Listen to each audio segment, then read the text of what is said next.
Hey everyone, welcome to सरकारी add once again. तो इस वीडियो में हम लोग देखने वाले हैं कि एम्स नॉर्सेट 6 का जो एप्लीकेशन फॉर्म है वो कैसे फिल करना है। स्टेप बाय स्टेप हम लोग प्रोसेस इस वीडियो में दिखेंगे। तो आप सभी से रिक्वेस्ट है कि वीडियो को पूरा एंड तक देखना ताकि कोई भी इंपॉर्टेंट चीज जो है वो आपसे मिस ना हो। यहाँ पर एप्लीकेशन फॉर्म जो एम्स नॉर्सेट 6 का 2024 जिसका एग्जाम जो है अभी अप्रैल में होने वाला है, उसके रजिस्ट्रेशन कल से ही स्टार्ट हुए हैं। तो इस वीडियो में हम लोग पूरा प्रोसेस देखेंगे रजिस्ट्रेशन का। और बाकी एक और इंपॉर्टेंट चीज ये है कि यहाँ पर पेमेंट से रिलेटेड आपको काफी ज्यादा इश्यूज फेस करने को मिल सकते हैं। तो इसलिए पेमेंट को किस तरीके से सही से करना है और बाकी अपने जो डॉक्यूमेंट्स यहाँ पर अपलोड करने हैं वो कैसे सही से करने हैं, तो वो मैं आपको सारी डिटेल अच्छे से वीडियो में बताने वाला हूं। तो अगर आप फोटो वगैरह अपनी अच्छे से अपलोड नहीं करते हो तो फिर आपका जो है मतलब डॉक्यूमेंट्स वगैरह जो भी है अपलोड अगर आप सही से नहीं करोगे तो आपका फॉर्म जो रिजेक्ट हो सकता है। एंड रिजेक्ट होने के बाद फिर आप आगे प्रोसीड नहीं कर पाओगे और ना ही आपके पैसे जो रिफंड है वो आपको मिल पाएंगे। और दूसरी चीज ये है कि पेमेंट को अगर आप सही तरीके से नहीं करोगे तो पेमेंट आपके अकाउंट से कट जाएगी एंड उसके बाद वापस भी नहीं मिलेगी। फिर आपके पास कोई ऑप्शन नहीं होगा पेमेंट दोबारा करने का। तो इसलिए वीडियो को पूरा एंड तक देखना। सारी चीजें मैं आपको डिटेल में बताऊंगा ताकि आपसे फॉर्म भरने में कोई भी गलती ना हो। तो यहां पर जो है मैं आपको कमेंट सेक्शन में लिंक दे दूंगा, जिस लिंक पर क्लिक करके आप सीधे इस वाले पेज पर पहुंच जाओगे जहां से आपको एप्लीकेशन फॉर्म फिल करने के लिए स्टार्ट करना होगा। ठीक है, तो ये जो आप अपनी स्क्रीन पर देख रहे हो यहीं से आपका एप्लीकेशन फॉर्म फिल होना स्टार्ट होगा। तो उसका जो डायरेक्ट लिंक है वो मैं कमेंट सेक्शन में पिन कर रहा हूं, वहां से जाके आप जैसे ही उस लिंक पर क्लिक करोगे ये वाले पेज पर पहुंच जाओगे। ठीक है, तो यहां पर इस पेज पे लिखा रहा है nursing officer recruitment common eligibility test NORCET 6। ठीक है, तो ये जो एप्लीकेशन फॉर्म है ये नर्सिंग ऑफिसर की जॉब के लिए है। एम्स में अगर आपको नर्सिंग ऑफिसर बनना होता है तो आपको ये एग्जाम देना होता है। ठीक है, ये 2 पार्ट्स में एग्जाम होता है। बाकी डिटेल्स में आपको अपकमिंग वीडियोस में बता दूंगा कि एग्जाम पैटर्न वगैरह इस बार कैसे चेंज हुआ है। ठीक है, नेगेटिव मार्किंग वगैरह कितनी है, ये सारी चीजें मैं आपको बता दूंगा। तो चैनल पर अगर आप नए हो तो जरूर सब्सक्राइब कर लेना। ठीक है, तो यहाँ पर बीएससी नर्सिंग और जीएनएम वाले कैंडिडेट्स अप्लाई कर सकते हैं। तो जैसे ही आप लिंक पर क्लिक करोगे ये वाले पेज पर पहुंच जाओगे और ये वाले पेज पर पहुंचने के बाद मोबाइल में आपको थोड़ा सा इंटरफेस अलग से देखने को मिल सकता है, बट आप मोबाइल से भी फॉर्म फिल कर सकते हो इजीली, कोई भी प्रॉब्लम नहीं आएगी। तो जैसे ही आप इस पेज पर पहुंचोगे तो न्यू रजिस्ट्रेशन और एप्लीकेंट लॉगिन 2 बॉक्स आपको दिख रहे होंगे यहाँ पे। तो न्यू रजिस्ट्रेशन में जो क्लिक हियर लिखा है उस पर आपको क्लिक कर देना है क्योंकि हम नया रजिस्ट्रेशन कर रहे हैं। उसके बाद क्या होगा, जब आप क्लिक करोगे तो क्लिक करने के बाद आपके पास कुछ इस तरीके का इंटरफेस ओपन होकर आएगा जहां पे आपके पास कुछ चीजें मांगी जाएगी कि क्या आपके पास ये सारी चीजें हैं एप्लीकेशन फॉर्म फिल करने से पहले, जैसे कि ईमेल आईडी हो गया, क्रेडिट कार्ड, डेबिट कार्ड, ये सब हो गया, वैलिड फोटो आईडी हो गया।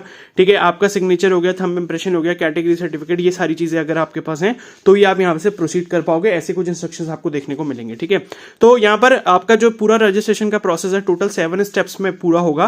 पहले आपको रजिस्ट्रेशन करना है, फिर क्वालिफिकेशन डिटेल डालनी है, फिर एक्सपीरियंस अगर आपको है तो उसकी डिटेल डालनी है, फिर अपनी पेमेंट करनी है, फिर सिटी चॉइस आपको फिल करनी है जहां पर आप एग्जाम देना चाहते हो और उसके बाद अपनी इमेजेस वगैरह अपलोड करनी है। फिर फाइनली आपका एप्लीकेशन फॉर्म जो प्रिंट आउट हो जाएगा। तो यहां पर प्रोसीड पर आप क्लिक कर दोगे। जैसे ही प्रोसीड पर क्लिक करोगे यहां पर जो जितने सारे स्टेप्स हैं, टोटल जो 7 स्टेप्स हैं उनके बारे में थोड़ा आपको यहाँ पर ब्रीफिंग मिल जाएगी कि आपको हर स्टेप में क्या क्या चीजें करनी है। और उसके बाद ये पढ़ने के बाद आप फिर से प्रोसीड पर क्लिक कर दोगे एंड प्रोसीड पर क्लिक करने के बाद आप जो है रजिस्ट्रेशन के पहले पेज पर पहुंच जाओगे। ठीक है, तो स्टेप 1 यहां पर आपको ओपन हो जाएगा। तो यहां पर सबसे पहले आपसे पूछेगा कि अप्लाइंग फॉर, आप किसके लिए अप्लाई करना चाहते हो। तो एक ही ऑप्शन आएगा यहाँ पे नॉर्सेट 6 का, उसका आप सिलेक्ट कर लोगे। उसके बाद आपको अपना नेम, अपना फादर नेम, अपना मदर नेम और अपना कैटेगरी ये यहां पर एंटर करना होगा। और यहां पर मैं बता दूं कि अपना नेम, फादर नेम और मदर नेम और डेट ऑफ बर्थ, ये जो 4 चीजें आप एंटर करोगे ये अपनी क्लास 10th की मार्कशीट के अकॉर्डिंग एंटर करोगे। आपके आधार कार्ड में कुछ भी हो, आपकी डिग्री में कुछ भी हो, उससे कोई फर्क नहीं पड़ता। क्लास 10th में जो भी आपकी डिटेल्स हैं, जैसे कि नाम हो गया आपका, फादर नेम हो गया, मदर नेम हो गया, डेट ऑफ बर्थ, ये चारों चीजें आपको क्लास 10th की मार्कशीट के अकॉर्डिंग ही फिल करनी होगी। ठीक है, तो ये यहां पर आप फिल कर दोगे। फुल नेम में एक बार फिल करोगे, री एंटर फुल नेम आ रहा है, दोबारा से अपने नाम पूरा फिल करोगे। उसके बाद अपने फादर के नेम, मदर के नेम, आपकी जो भी कैटेगरी है वो आपको यहां पर सिलेक्ट करनी है। और यहां पर मैं बता दूं कि जनरल और ईडब्ल्यूएस वाले जो कैंडिडेट है उनका सेंट्रल वाला सर्टिफिकेट यहां पर एप्लीकेबल होता है।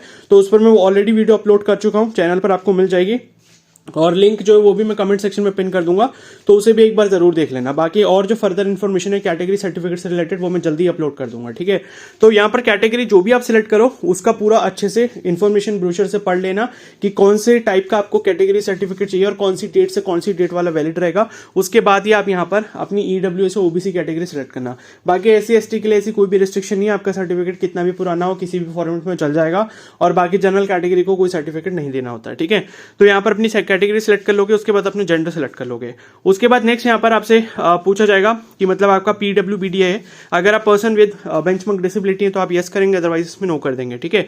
उसके बाद नेशनलिटी इंडियन हो जाएगा। स्टेट ऑफ डोमिसाइल, जिस भी स्टेट का आपका डोमिसाइल बना हुआ है यानी कि स्थायी प्रमाण पत्र बना है, वो आप यहाँ पर स्टेट सेलेक्ट कर लोगे। उसके बाद यहाँ पर आपसे आईडी प्रूफ पूछा जाएगा, जो भी आपके पास आईडी प्रूफ यहाँ पर ऑप्शन में आ रहे होंगे, जैसे पैन कार्ड, आधार कार्ड, ठीक है, वोटर आईडी कार्ड, जो भी होगा उसमें से एक आप सेलेक्ट कर लोगे और उस आईडी का आप सामने जो आईडी नंबर वाला बॉक्स दिया उसमें आईडी नंबर डाल दोगे, ठीक है। उसके बाद प्लेस ऑफ इशू, जहां से भी आपने वो आईडी कार्ड बनवाया है उसकी जगह का नाम डाल दोगे। और इशू डेट इसमें ऑप्शनल है, अगर आपके आधार कार्ड में इशू डेट पीछे लिखी है या वोटर आईडी कार्ड में इशू डेट लिखी है तो आप उसको डाल सकते हो, ऑप्शनल है, अदरवाइज छोड़ भी सकते हो, ठीक है। और वैलिड टिल में भी ऑप्शनल लिखा है तो इसे भी आप स्किप कर सकते हो अगर आपको नहीं पता कि कब तक आपकी आईडी जो है वैलिड रहेगी, ठीक है। उसके बाद यहाँ पर एक क्वेश्चन आपसे पूछा जाएगा कि आर यू गवर्नमेंट एम्प्लॉय, तो यस या नो वो आपके ऊपर डिपेंड करता है। तो अगर आप गवर्नमेंट एम्प्लॉय है तो यस कर देंगे, अदरवाइज इसमें नो कर देंगे, ठीक है। उसके बाद जो है यहाँ पर कुछ और इंपॉर्टेंट चीजें आपसे पूछी जाएंगी। तो यहाँ पर आपसे मतलब आर यू गवर्नमेंट एम्प्लॉय के बाद यहाँ पर जो है अगर आप यस इसमें करोगे तो लाइक इसमें आपसे पूछा जाएगा कि आपके ऑर्गेनाइजेशन इंस्टीट्यूशन का जॉब जो भी नेम है वो क्या है, ठीक है। टाइप ऑफ जॉब स्टेटस किस तरीके का, टाइप ऑफ ऑर्गेनाइजेशन किस तरीके की है, ठीक है। और प्रेजेंट पोजीशन आपकी क्या है, ठीक है, वहां पर जहां पर भी आपका जॉब कर रहे हो। तो जब आप ये यस करोगे तभी ये सारे ऑप्शन आपको फिल करने पड़ेंगे, अदरवाइज आप जब नो कर दोगे तो आपको कुछ भी यहाँ फिल नहीं करना होगा, ठीक है। अब डेट ऑफ अपॉइंटमेंट फ्रॉम, यानी कि कब से आपने जॉब वहां पर स्टार्ट की है और कब तक आपने जो है कर ली है और आपको वहां पर कितने दिन अभी तक हो चुके हैं, सारी इन्फॉर्मेशन आपको फिल करनी है। फिर आपसे पूछा जाएगा are you service ex service man, तो अगर आपने पहले मतलब जो है फोर्सेज में जॉब करी है, ठीक है, एक्स सर्विस मैन अगर आप हो तो आपको यस करना है, अदरवाइज नो करना है। यस करोगे तो फिर आपसे और डिटेल्स मांगी जाएगी, वो आपको फिल कर देनी होगी। उसके बाद आपको अपनी कुछ और पर्सनल डिटेल्स यहाँ पर फिल करनी है, जैसे कि डेट ऑफ बर्थ हो गया, तो डेट ऑफ बर्थ आपको वही फिल करनी जो आपकी क्लास 10 की मार्कशीट में होगी। तो डेट ऑफ बर्थ आप एक बार फिल करोगे, फिर कंफर्म डेट ऑफ बर्थ में दोबारा से आप डेट ऑफ बर्थ को फिल कर दोगे। उसके बाद आपसे कॉन्टैक्ट डिटेल्स मांगी जाएंगी यहाँ पर, तो ईमेल आईडी अपना फिल कर दोगे स्मॉल लेटर्स में, और करेक्ट ईमेल आईडी फिल करना क्योंकि इसी पर आपको पासवर्ड भेजा जाएगा। उसके बाद कंफर्म ईमेल आईडी में दोबारा से आप जो है अपनी ईमेल आईडी डाल दोगे। फिर मोबाइल नंबर आपको 2 बार एंटर करना होगा 10 डिजिट का, वो आप यहां पर एंटर कर दोगे। अल्टरनेट मोबाइल नंबर डालना चाहते हो तो डाल सकते हो, अदरवाइज वो ऑप्शनल है, उसको छोड़ सकते हो, ठीक है। उसके बाद लास्ट में आपसे नीचे पूछा जाएगा डिक्लेरेशन ऑफ एलिजिबिलिटी, तो आपको यहाँ पर ये डिक्लेयर करना है कि भाई आपने एलिजिबिलिटी का क्राइटेरिया वगैरह सब अच्छे से समझ लिया, उसके बाद आप इस फॉर्म के लिए अप्लाई कर रहे हो। तो उसमें नीचे चेकबॉक्स है, उस पर आपको टिक लगा देना है एंड उसके बाद सेव एंड प्रोसीड पर क्लिक कर देना है। तो जैसे आप सेव एंड प्रोसीड पर क्लिक करोगे आपकी ईमेल आईडी पर जो है एक पासवर्ड आ जाएगा और एक यूजर आईडी आ जाएगी, ठीक है, जिसको आपको बाद में लॉग इन करने के लिए यूज करना होगा। तो वो जो पासवर्ड आया होगा वो पासवर्ड आपको यहाँ पर एंटर करना होगा ओल्ड पासवर्ड की जगह। तो ओल्ड पासवर्ड में जब वो एंटर आप करोगे और उसके बाद अपना आपको जो है नया पासवर्ड बनाना होगा, तो नया पासवर्ड आप अपनी मर्जी से कुछ भी बना सकते हो। जैसे अपना नाम अगर लिख रहे हो, ठीक है, उसमें एक कैपिटल लेटर लिख लो, बाकी सारे स्मॉल लिख लो, कुछ नंबर्स लिख लो और कुछ उसमें जो है स्पेशल कैरेक्टर लिख लो, ठीक है। तो इतनी सारी चीजें आप डालने के बाद यहाँ पर न्यू पासवर्ड में डाल दोगे, कंफर्म न्यू पासवर्ड में वही सेम पासवर्ड आपको यहाँ पर डाल के अपडेट पर क्लिक कर देना है, आपका पासवर्ड जो रीसेट हो जाएगा। ये पासवर्ड को आपने बहुत ध्यान से कहीं पर भी लिख लेना है क्योंकि बाद में ये पासवर्ड आप चेंज नहीं कर सकते। एक बार अगर आपने चेंज कर लिया तो यही पासवर्ड आपको पूरे टाइम तक याद रखना पड़ेगा, संभाल के रखना पड़ेगा जब तक आपकी ज्वाइनिंग नहीं हो जाती, ठीक है।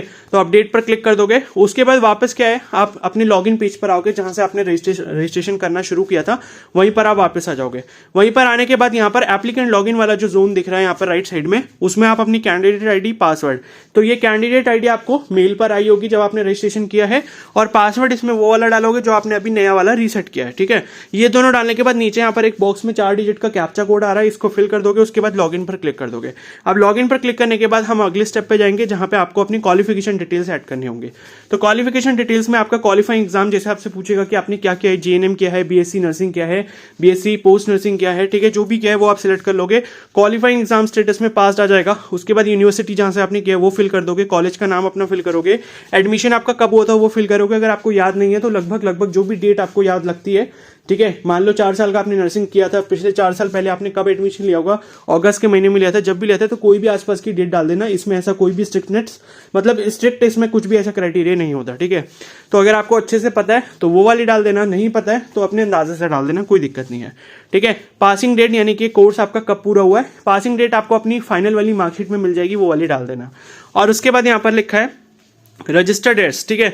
तो यहाँ पर आपका देखो नॉर्सेट में अगर आप अप्लाई कर रहे हो तो आपका आरएन और आरएम का जो है यहाँ पर आपका जो रजिस्ट्रेशन है वो यहाँ पर होना चाहिए, ठीक है। तो यहीं पर आपसे पूछेगा do you have valid registration number with nursing council, तो आपको इसमें यस करना है। उसके बाद रजिस्टर्ड एस इसमें आपसे पूछा जाएगा, मतलब एक बार आपसे मिडवाइफ का रजिस्ट्रेशन नंबर पूछा जाएगा और एक आपसे रजिस्टर्ड एस नर्स का जो नंबर है वो पूछा जाएगा। तो वो आपको एंट्रीज यहाँ पर डाल देनी है। आपका जो भी स्टेट नेम है नर्सिंग काउंसिल का वो आपको सिलेक्ट कर लेना है और उसके बाद इशूइंग डेट क्या है रजिस्ट्रेशन की वो डाल देनी है। उसके बाद आपसे आप यार एड्रेस डिटेल्स मांगी जाएंगी, तो एड्रेस आपको दोनों यहाँ पर डालने हैं, परमानेंट और करेस्पॉन्डेंस। करेस्पॉन्डेंस मतलब जो प्रेजेंट अभी आप जहां पर रह रहे हो।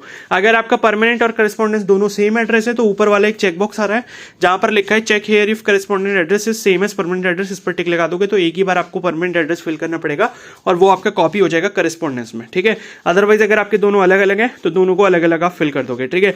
Address line 1, address line 2, address line 3, इनमें बच्चों को कंफ्यूजन होता है तो कुछ भी आप फिल कर देना, आसपास की जो भी लोकेशन है आपकी, ठीक है। आपका हाउस नंबर हो गया, आपका वार्ड नंबर हो गया, आपकी कौन सी कॉलोनी है, ठीक है, ये सब आप इसमें फिल कर देना।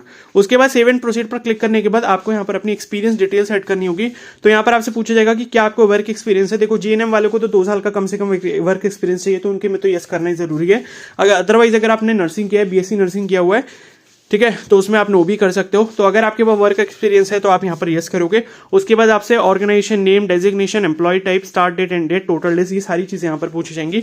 तो ये सारी चीजें आपको एंटर कर देनी है। अगर आपके पास मल्टीपल हॉस्पिटल्स का यहाँ पर जो है एक्सपीरियंस है, वर्क एक्सपीरियंस है, तो आप मल्टीपल वालों का सबका एक एक करके ऐड करते जाओगे। पहले एक का ऐड करोगे, फिर दोबारा से ऐड करने का ऑप्शन आ जाएगा, तो फिर दोबारा से डिटेल्स डाल के ऐड कर दोगे। तो ऐसे लाइन टू लाइन जो है आपके एक्सपीरियंस डिटेल्स ऐड होती जाएंगी। उसके बाद यहाँ पर सेव एंड प्रोसीड पर क्लिक कर दोगे। फिर नेक्स्ट जो यहाँ पर आएगा पेमेंट का ऑप्शन आ जाएगा आपके पास।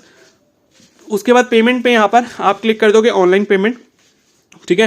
तो ऑनलाइन पेमेंट पर आप क्लिक कर दोगे। यहाँ पर ये भी लिखा है कि अगर आपका पैसे कट जाता है तो 24 घंटे तक आपको वेट करना है, वो आपका रिफ्लेक्ट हो जाएगा आपके अकाउंट में, ठीक है। बट जनरली ऐसा होता नहीं है। मैंने कई बार ये देखा है पिछले सालों में कि नॉर्सेट की पेमेंट में बहुत ज्यादा दिक्कत आती है। तो मैं अभी आपको बताऊंगा पेमेंट आपको सही से करनी कैसे है, ठीक है। तो उसके बाद यहाँ पर जब आप ऑनलाइन पेमेंट पर क्लिक करोगे आपके पास एसबीआई का पेमेंट गेटवे का यहाँ पर ऑप्शन आ जाएगा। अब आपको ध्यान यहाँ पर ये रखना है कि जब भी आप यहाँ पर पेमेंट करो क्रेडिट या डेबिट कार्ड से ही करना, ये सबसे सेफ ऑप्शन है। और क्रेडिट या डेबिट कार्ड में भी मैं आपको 4 बैंक के नाम बता रहा हूँ जो सबसे अच्छे बैंक है, जिनके पेमेंट के सक्सेस रेट सबसे ज्यादा रहते हैं। जैसे एचडीएफसी बैंक हो गया, आईसीआईसीआई बैंक हो गया, एक्सिस बैंक हो गया और बैंक ऑफ बड़ौदा हो गया। अगर ये 4 बैंक का एटीएम, डेबिट कार्ड या क्रेडिट कार्ड आप इस्तेमाल करते हो तो पेमेंट फेलियर के चांसेस नेग्लिजिबल रहेंगे, ठीक है। तो ये 4 बैंक्स के देख लेना। कोई भी आपका फ्रेंड और रिलेटिव हो, घर में किसी के पास भी एटीएम कार्ड हो इसका, या डेबिट कार्ड हो या क्रेडिट कार्ड हो, जो भी हो, तो उससे आप पेमेंट करोगे तो आपको कोई भी प्रॉब्लम नहीं होगी, ठीक है। तो अगर आप डेबिट कार्ड से कर रहे हो तो यहाँ पर अगर आप देखो एसबीआई के कार्ड से भी मत ही करना, पेमेंट फेलियर बहुत रहता है इनके में। तो अदर बैंक, डेबिट कार्ड और क्रेडिट कार्ड ये ऑप्शन आ रहा है, तो जो भी आपका हो एप्लीकेबल वो आप क्लिक कर देना और फिर आप नेक्स्ट पेज पे पहुंच जाओगे। तो इस तरीके का पेज ओपन हो जाएगा। यहाँ पर आके आप कंफर्म पर क्लिक करोगे, ठीक है। कंफर्म पर क्लिक करने के बाद आपको अपनी कार्ड डिटेल्स डालनी है और पे पर क्लिक कर देना है। और पे पर क्लिक करने के बाद जो है, इसके बाद क्या होगा, जैसे ही आप पे पर क्लिक करोगे तो पे पर क्लिक करने के बाद आपके पास क्या आएगा, जो रजिस्टर्ड मोबाइल नंबर होगा बैंक के साथ, उस पर ओटीपी आएगा।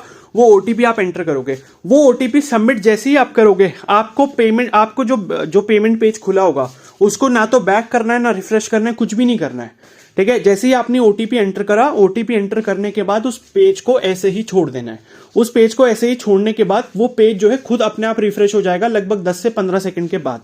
तो आपको वेट कर लेना है 15-20 सेकंड का, वो अपने आप जो है रिफ्रेश होगा। आपको आगे पीछे कहीं भी नहीं करना। बच्चे यही करते हैं, तभी उनका पेमेंट जो वो फेल हो जाता है, ठीक है।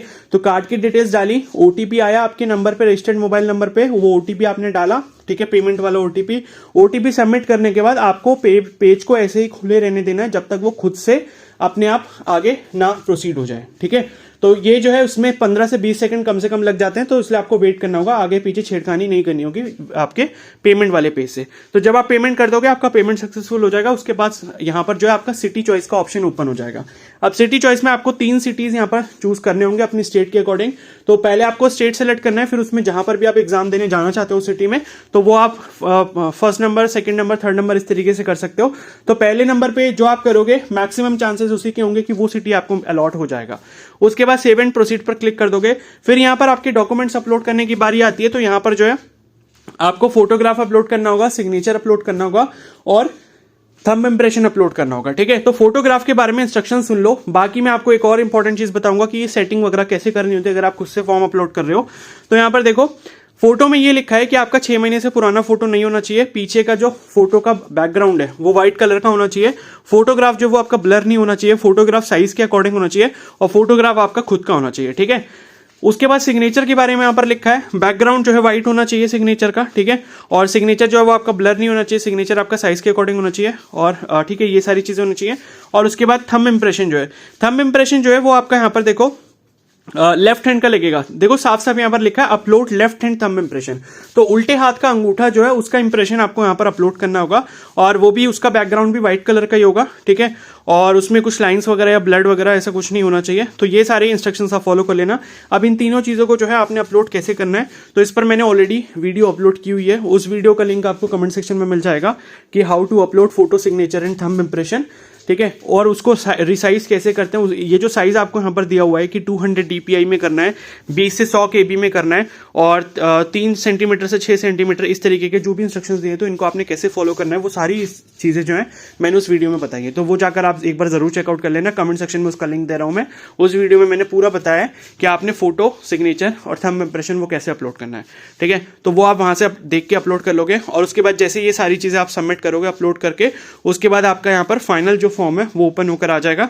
अब यहाँ पर आप एक बार अपनी डिटेल्स को सही से चेक कर लेना और सबमिट पर क्लिक कर देना। जैसे ही आप सबमिट पर फाइनल सबमिट पर क्लिक करोगे उसके बाद आपका फॉर्म सबमिट हो जाएगा और एप्लीकेशन फॉर्म का जो प्रिंट आउट है वो जनरेट हो जाएगा। वो प्रिंट आउट जो है आप अपने पास सेव करवा के उसका प्रिंट आउट निकाल के रख सकते हो, जो कि आपको डीवी तक चाहिए होगा, यानी कि डॉक्यूमेंट वेरिफिकेशन जब आपका होगा ज्वाइनिंग के टाइम पे, तो उस टाइम तक ये आपको फॉर्म चाहिए होगा, तो इसको संभाल के प्रिंट करा के जरूर रख लेना। तो ये सारी आपकी डिटेल्स थी, स्टेप बाय स्टेप मैंने आपको सारा अच्छे से समझा दिया है। आई होप कि अब आपको कोई भी डाउट नहीं रहा होगा, फिर भी आपको कोई डाउट रहता है तो आप मेरे को कमेंट सेक्शन में बता सकते हो, ठीक है। और बाकी जो है चैनल पर अगर आप नए हो जरूर सब्सक्राइब कर लेना एंड बेल आइकन को प्रेस कर लेना, सो दैट जैसे ही इसके बारे में कोई और इंपॉर्टेंट इन्फॉर्मेशन है वो मैं जैसे ही अपलोड करूंगा तो उसका नोटिफिकेशन आपको तुरंत मिल जाएगा। Okay, so thank you and have a nice day.